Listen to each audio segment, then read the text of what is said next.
Hey everybody, Tracy from Weekly Fascination here. Today we're going to talk about the reasons I won't be moving back to the US. Before I talk about that, I'll talk about some reasons why some people might move back. Number one is the exchange rate. Some people say, wow, you don't get as much bang for your buck if you travel back to the States. The exchange rate's really low for Japanese yen right now. And that's not a big enough motivator for me right now because I spend most of my life in Japan and all my consumption's done in Japan. So the exchange rate doesn't really affect me that much. Now in America, you can definitely get a bigger home, but that's not really a concern to me. I really like the place I live. It's a great location. Yes, it's smaller. Can I keep less stuff? Sure. But to me, that's kind of a motivation. I collect less stuff. When I travel, I don't buy knickknacks. I don't think of, I need a jet ski because there's no place to put it. I don't need a motorcycle or a boat. There's really no place to put it.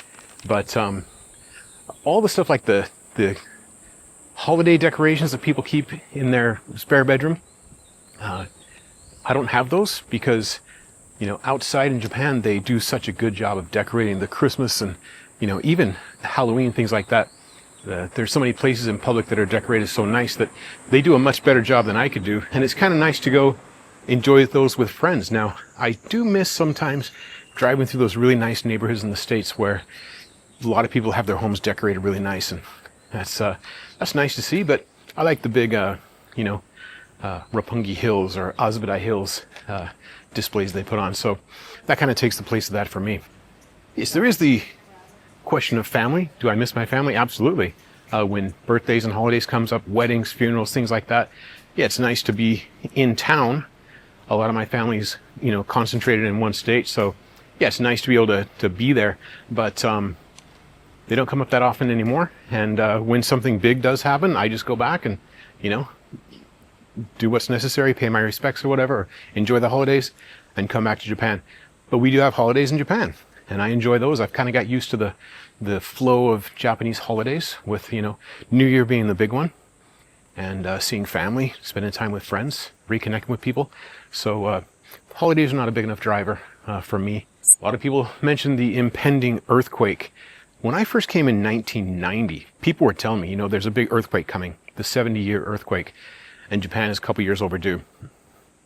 That was 1990. It didn't happen. Now, we did have big earthquakes in Kobe. Of course, we had the big one in Fukushima. But Tokyo has not had that big earthquake that everybody keeps talking about. And recently, there was a drop in tourism because Japan's expecting another earthquake. And sure, it might happen someday. But I'm not just going to say, luck is not a strategy. Wishful thinking is not a strategy. So, yeah, sure, hope it doesn't happen. But if it does, Japan's got really good infrastructure, really good disaster relief. So they've had a lot of experience in these things. So I think I'll be okay if that does happen. Other people bring up anti-foreigner sentiment. Now, the phrase or the word over-tourism has been used on social media quite a lot. And I think over-tourism actually exists on social media.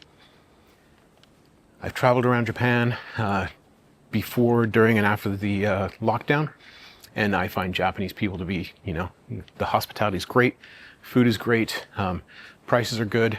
Yeah, definitely hotels are more expensive these days with the boom in tourism, but I think over-tourism lives online, and people posting a picture of somebody in a non-smoking area, smoking or something, and sitting down in public on a place you're not supposed to sit down, or bringing too much luggage on the train. Well, when you travel, what else do you do with your luggage, right? And so the reasons I won't be moving back, and no, it's not about US politics. Sure, I can get the news online. I can watch a YouTube video, just get up to speed on what's going on, but I'm not in that environment where nobody expects me to have an opinion. Nobody really cares what I think, and I don't really care what they think. And I really love that kind of, political agnosticism that lives in Japan. It's so refreshing. Nobody expects me to have an opinion. And by the way, I'm really not a part of either side when it comes to US politics. So I don't talk about it much on the channel because I don't really have a strong opinion. And it just brings a lot of negativity. So yeah, I agree with some things on this side, some things on that side, but I don't feel compelled to pick a team. And I don't think that just because I believe that one party does something that I like, I have to support everything they do. So yeah, I really love living outside of US politics. I really love living outside of the expectations of picking a team. Politics has almost become like a team sport these days. So That's something refreshing that I get to miss all that. But don't forget, this thing in the US has been going on for decades. If you read history, and I really encourage you to, there were times where politicians would write under pen names and they would lampoon each other. If you remember the old magazine National Lampoon, lampoon would basically mean to clown on somebody, and they would write hit pieces on each other. And you can look at this up and, look up some U.S. history. There are some politicians who challenged each other to duels. You could get killed over a political opinion. So if you saw the stuff in the early 2020s that happened in America, a lot of turbulence in the States, and people think, because it's in our lifetime, it's new. It's actually not that new. It's happened before. People who lived through the 60s, I was born at the end of the 60s. People who lived through the 60s, there was a lot of turmoil there too. So that's not really new, but I'm glad I'm missing it. One thing I just love about Japan is people just leave me alone now. Filming in an area where there's construction, and you probably hear this in the background, and that's okay. Tokyo is a city that will never be finished. A nice big house here. I don't know if they're going to tear it down or renovate it. Who knows? Maybe we'll do another walk and talk in this area, find out. But the main reason I stay in Japan is I put down roots. I have a relationship. I have friends. And I'm going to give a shout out to some of the friends I made here, like John Ohazas, and Ricky, and Kurt, and Paul from X-Japtor, and Nick from Junk Food Japan. I've met a lot of great people. And we've kind of built our own community together, our own creator community. And like I said, I put down roots. I made friends here. And when you have good friends, it's hard to leave a place, right? You have your favorite grocery store to go to. You have your favorite bar to go get a drink. You got your favorite yakitori place that you take people when they visit. I've got all that here. So if I move back to the States, I'd probably have to find all those things all over again. And I don't really feel like starting over finding my favorite places to go. So I know when I go shopping, I need this. I go to this store. I want chicken, I go to this store. I want steak, go to this store. They have good prices. So I got all that, it's already set up here in Japan. Also, I got a job that I love. Just started a new job 2 weeks ago, and working with some really good people, and really like the job. There's a lot of potential. So I just, plan on staying here and growing as much as I can in that job, seeing how far I can take it. I don't know if you can hear the cicadas in the background. That's a really cool thing that happens every year. And what is it, July 20th? So I don't know if they're early or late this year, but this is a sign of summer when you hear the cicadas. And my first year or two, I was kind of annoyed by them because they got the shrill, shrieking sound that they make. And now I kind of got used to it. I kind of like it. So, as I become more acculturated and more used to living in Japan, this stuff is, kind of a welcome change, the change of the seasons, things like that. Japanese people really celebrate the seasons.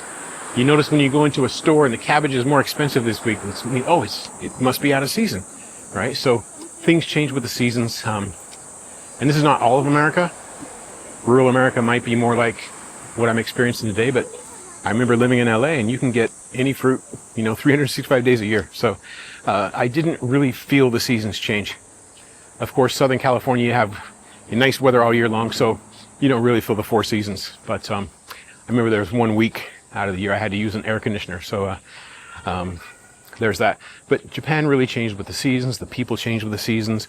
The different foods change with the seasons. You get used to a certain snack. You go in and you realize, oh, that was a summer snack. And go to buy it, can't find it.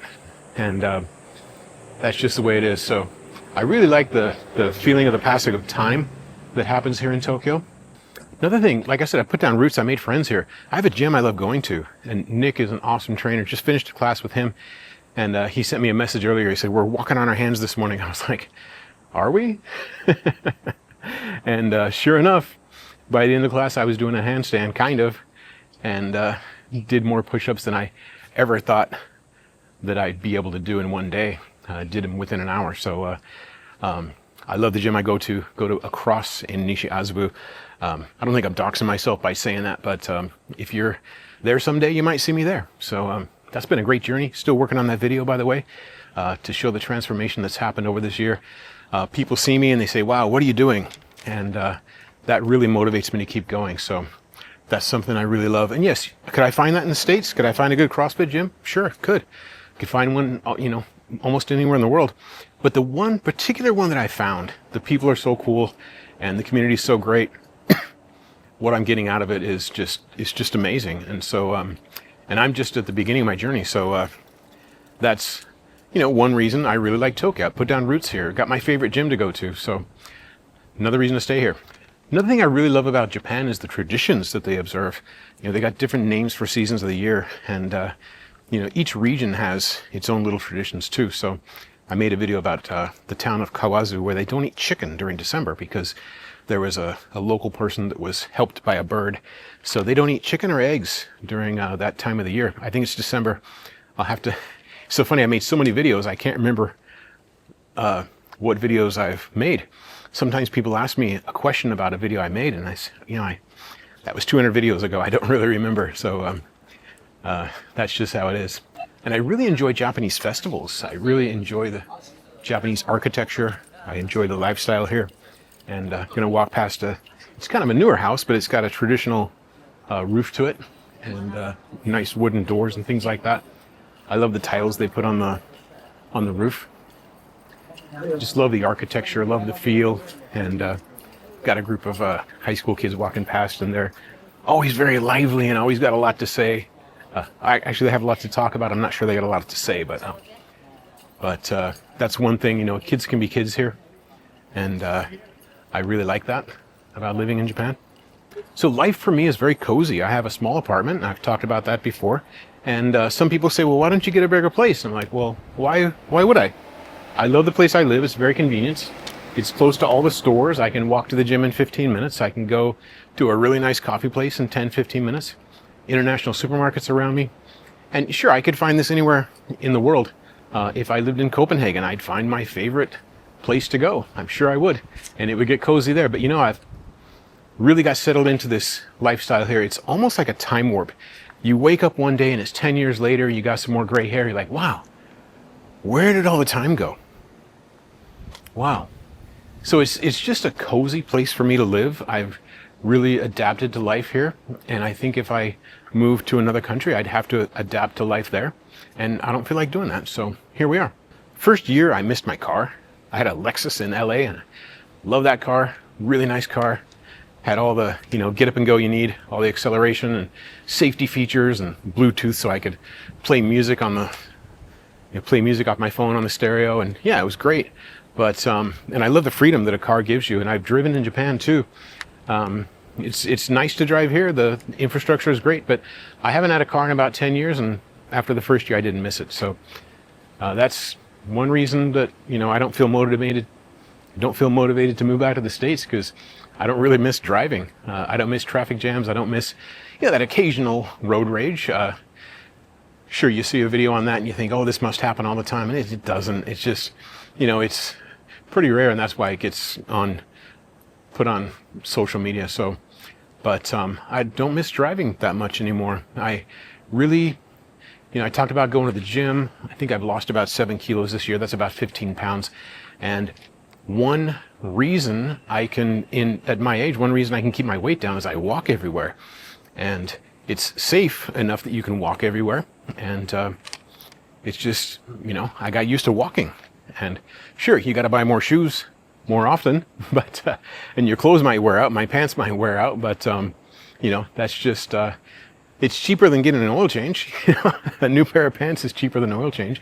New pair of shoes is cheaper than new tires. So it's, if it fits you, if that lifestyle fits you, great. If you love to walk, and I love to walk, I love to see things. The street I'm walking down, I think I've been down here once or twice in the last 10 years. I was looking for a nice quiet street to make this video. So yeah, this is the middle of Tokyo, by the way. And about 10 yards or 10 meters over, there's a busy street. And I'm behind this, these nice houses in here, very residential, and it's totally quiet. People wouldn't expect that in Tokyo. Sometimes I make videos in the park and it's totally quiet. And you would think that I had taken a train 2 hours out into the country, and except when you hear a police car or ambulance going by, you're like, oh, you're in the city. But a lot of times I'm in a residential neighborhood. It's totally quiet. You see, families walking down the street, kids walking down the street, and it's just nice and cozy. So I really like it. I really got used to it. Also, probably the biggest reason that I won't be moving back to the States is, Tokyo is the main character in my channel. If I were just some creator living in somewhere in the States, sure, I could talk about Japan. I might sound like a professor talking about Asian studies or something. It would be more theoretical. But here I can talk about, if I see something about over-tourism or immigration or politics or something, I can talk about it from somebody whose perspective is somebody who's on the ground. And like I said, if I were making the same video in California, I don't think it would have that much, as much credibility or as much, whatever it takes, whatever that is, it wouldn't have it. But since I'm here in Tokyo, and I can show you different things like, okay, there's a drink machine here, and oh yeah, prices are now 130 yen. It's about $1 to get a canned coffee. And oh, there are some that are 100 yen. Can you see that there? Or some that are 100 yen. You can see my notes because I get a little scatterbrained when I make videos, so I like having notes. But sure, I can show you these little things here, and I can show you how things work and how people live here. And so, like I said, Tokyo's a main character on my channel. I don't think I would have the views or the followers or subscribers that I have if I lived somewhere else. But it's always interesting. There's always something to discover. There's always something to talk about because I live in Tokyo. It's probably one of the main reasons that I love living here. Now, speaking of living in Tokyo, if there's something you want me to talk about, there's something you want to hear about, something you want to learn about, a lot of these videos I make are research projects for myself, and then I talk about them after I've done the research. So if there's something you want to hear about Japan or Tokyo, now I have a little, I have some limitations, can't travel a lot because my work keeps me very busy. And then on the weekends, I just get some R&R. But so if you say like, hey, go to Hokkaido and investigate this, place or this festival or something, I can't really do that. But, if there's something around Tokyo you want to see, sure, let me know. If there's a topic you want me to cover, if it's within reason or something that's, kind of in my wheelhouse or, close to my wheelhouse, I'd love to talk about that because, this channel is for all you guys that watch. And last but not least, I want to give a shout out to Paul X Japter. He just hit 10,000 subscribers. So congratulations to you. And you really deserve it. So you've done great. We've done some great collaborations and got some cross-pollination on our channel. So what really fires me up is when somebody says, hey, I saw Paul's channel and he sent me over here. Or I'll go to his channel and somebody says, hey, I saw Weekly Fascination. He had a link to your channel. So I love that community that we're building. So that's one of the big reasons I won't be moving back. So there you have it.